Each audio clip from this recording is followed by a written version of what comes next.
Greg Becker controlled $200 billion, then vaporized it in 48 hours. Thousands of entrepreneurs thought they had found the safest place to store their life's work, trusted the bank to keep their payroll safe. The vault was empty. Not a hack, not a market crash. One man gambled it all away. Silicon Valley Bank held $200 billion but collapsed to avoid losses. $42 billion vanished in one day, the fastest bank run in history. They were the 16th largest bank in America. Then, they were nothing. For the people who built the future of tech, their future ended on a Friday. For years, no one questioned the numbers. Then, one analyst noticed a fatal detail. By the end, you will know how he hid it for over a decade. Greg Becker led this institution for 12 years. He was the architect. The bank held $209 billion in assets, but they were trapped. For 8 months, they had no chief risk officer. The position remained vacant. The Federal Reserve raised rates, and the value of the bond portfolio cratered. He used hold-to-maturity accounting to hide billions in losses from the world. Sarah Chen watched her $500,000 payroll account freeze. She could not pay her team. $16 billion in shareholder value evaporated in 48 hours. 11 days before the collapse, Greg Becker sold $3.6 million of stock. 2015, Becker lobbied Congress to raise the risk threshold for banks. The 2018 law exempted them from stress tests. They flew without safety inspections, cut costs, they gutted the risk team, they chose profit over the bank's survival. Their duration gap, the distance between cash needs and available funds, reached a breaking point. On March 8, Moody's warned them of a downgrade. The clock had finally run out. They tried to raise $2.25 billion.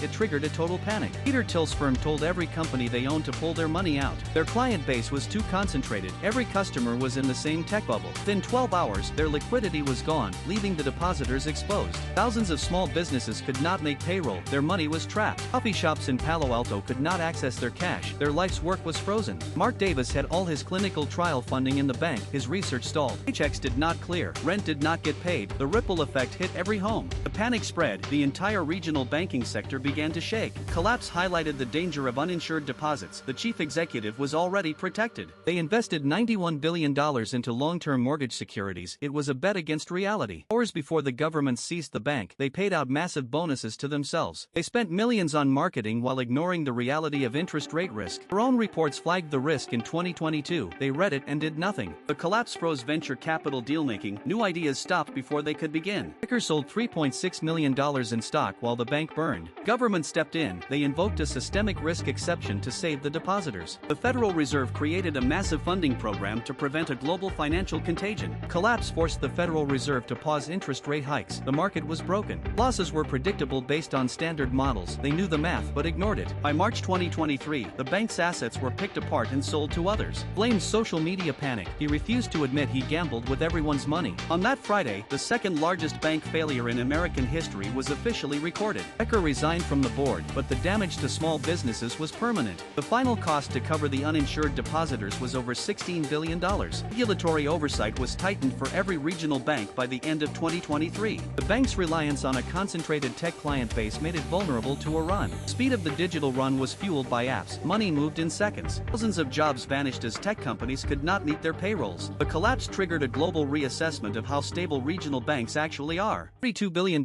in deposits vanished because Greg Becker chose to gamble.